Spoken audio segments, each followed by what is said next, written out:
इश्टांनो, आतां हांव तुमचे मुखार शिपेंतलीं मोतयां दवरतां.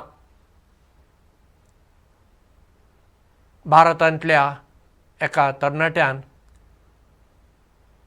BCom डिग्री केली आनी काम सोदूंक तो पडलो. खंय गेल्यार ताका काम मेळना. बाबडो निराशी जालो. खूब कश्ट करून दुबळिकेंसून हांव वयर आयलां. हांवें BCom डिग्री जोडल्या, पूण म्हाका खंयच काम मेळना. निराशेन पडलो. पूण शेवटी मागीर ताणें चिंतलें, चल हांव म्हजो कितें तरी एक आतां धंदो सुरू करता. म्हणून ताणें एक ल्हान कपड्याचें एक शॉप उक्तें केलें. आनी पयल्या दिसा वेगीन गेलो, शॉप उगडलें आनी बसलो आनी आतां वाट राखतालो. कोण पयलो गिरायक येतलो काय म्हज्या शॉपार असो. तेन्ना थंयसर एक मातशी अशी गिरेस्त अस्तुरी आयली, भितर आयली. नवें शॉप भितर आयली. सगळ्यान पळयलें आनी मागीर म्हणली, हांगा कांय ना. सगळे तुडके कुडके, बिट्स एंड पीसस अशें तिणें म्हणलें आनी ती गेली. तरणाट्यान तिचें उतर सकारात्मक नदरेंतल्यान घेतलें. तिणें कितें म्हणलें, हांगा कांय व्हडलें कांय ना शॉपार, तुडके कुडके. ताणें आपल्या शॉपाचें नांव बदल्लें. थंय घालें तुडके कुडके, बिट्स एंड पीसस अशें बोर्ड केलो ताणें. आनी शॉपार दुसऱ्यो गजाली साद्यो साद्यो लोकांक लागतात त्यो दवरल्यो. म्हणजे कपडे आसले आनी दुसरे थोड्यो घरगुती वस्तू लागतात त्यो. आनी ताचो धंदो वाडलो, वाडत गेलो. जायतो सादो लोक त्या शॉपार येतालो. कित्याक साद्या लोकांक जाय जाल्यो वस्तू त्या शॉपार मेळटाल्यो आनी वस्तूंचें मोलूय बरें आसलें, चड म्हारग नात. आनी ताचो धंदो फुडें बरो जालो. फुडें ताणें आपलें शॉप व्हडलें केलें आनी तो एक धंदेकार जालो. पळय, ह्या तरणाट्यान 2 गजाली केल्यो. एक, शिकतच काम मेळूंक ना म्हणून तो निराशेंत बुडोवन रावलो ना. निराशा ताच्या जिवितांत आयली, दुबावच ना. पूण तो निराशेंतच बुडोवन रावलो ना. तो निराशेंतल्यान भायर आयलो. पयली गजाल. दुसरी गजाल, ताणें आपणाचेंच एक शॉप घालें. पूण ती अस्तुरी आयली, पयलींच गिरायक, कांयच घेवंक ना. उलटें जाल्यार म्हणलें हांगा सकट तुडके कुडके. आनी ह्या तरणाट्यान तें उतर घेतलें, आपल्या शॉपाक नांव दिलें आनी मागीर सगळें बदल्लें. आमच्या जिवितांत आमी अशें करूं येता.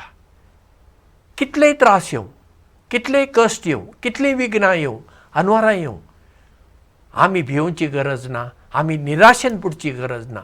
वाट सोदुया. कितें ना कितें वाट आसा. आमकां जर वाट सोदूंक कळना आनी कोणाक विचारुया. आमचे परस चड अणभव आसलीं मनशां आसात, शिकलेलीं मनशां आसात, बरीं मनशां आसात, तांकां आमी विचारुया. कोणाक विचारून फायदो ना. थोड्यांक तरी आमची काळजी आसल्या मनशांक विचारून आमी वाट सोदूं येता. ती एक गजाल.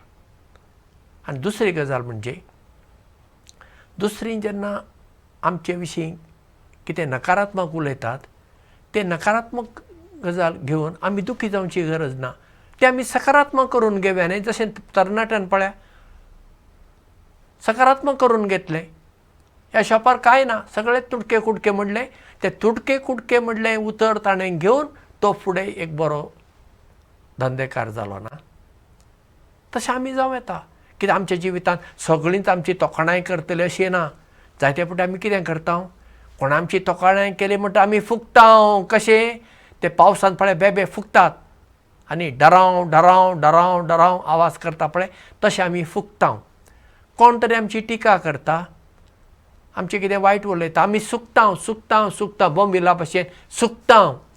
आमी बेब्या भशेन फुगची गरज ना आनी बोंबिला भशेन सुकची गरज ना. कोण आमचें कितेंय उलोवं, बरें उलोवं वा वायट उलोवप ते आमी भितर घेवचे ना, ते आमी सोडून दिवंक जाय. चड करून कोण आमची टिका करता पळया ते आमी मातशें ताचेर नियाळ करूंक जाय. ताणें सांगलें कितें तरी बरें आसा वय, घेवचें सारकें कितें आसा तर घेवया आनी सुदारून घेवया, ना सोडून दिवपाचें. तें ताणें तशें कित्याक म्हणलें, हिणें अशें कित्याक म्हणलें, तें चिंतून बसल्यार आमी जिवितांत फुडें वचना. म्हणजे जें कितें नकारात्मक आसा तें आमी सकारात्मक करून वापरल्यार आमी जिवितांत फुडें वता. आनी आमचें जिवीत अशेंच, कोणाचें जिवीत कितें बरें सदांच सुखाचें आसता, सगळेच आमकां हातभार दितलीं अशें कांय ना. दुसऱ्यांचो हातभार मेळ्ळो, ती आमकां मेळ्ळी व्याज, इंट्रस्ट वा बोनस वा डिविडंड वा प्रॉफीट अशें म्हणुया. तर कोणें आमकां आमची तोखणाय करूं ना, आमी दुखी जावची गरज ना. कित्याक आमची ताकद, आमची कला, आमची सामर्थ्य सगळें आमी जाणा तें आमचें धन, दॅट इज अ कॅपिटल. ताचेर आदारून आमी फुडें वचूं येता. म्हणजे दुसऱ्यांचो सहकार ना म्हणून आमी दुखी जावन थंयच रावची गरज ना. आदार मेळ्ळो भोव बरी गजाल, आदार मेळूं ना आसूं, हांव फुडें वेतां, हांव फुडें वेतलीं, ही नदर आपणावंक जाय आमी. आनी असलींच मनशां जिवितांत फुडें सरतात. म्हणजे जिवितांत गरजेचें नदर, म्हाका कितें जाय, तें कित्याक जाय, तें कशें हांव जोडटली, हाचेर नियाळ करून जेन्ना आमी पावलां मारता तेन्ना आमच्या जिवितांत आमकां जैत मेळटलें. वेळ लागतलो. एकाच दिसान कोण निसणीचे पयल्या पांवड्यार वयल्या पांवड्यार पावना. ल्हान भुरगीं आमकां बेन दिसता, मागीर हळू करून इल्लें चडून मागीर आमी निसणीच्या निमाण्या पांवड्यार पावता न्ही. जिविताची निसण भोव कठीण.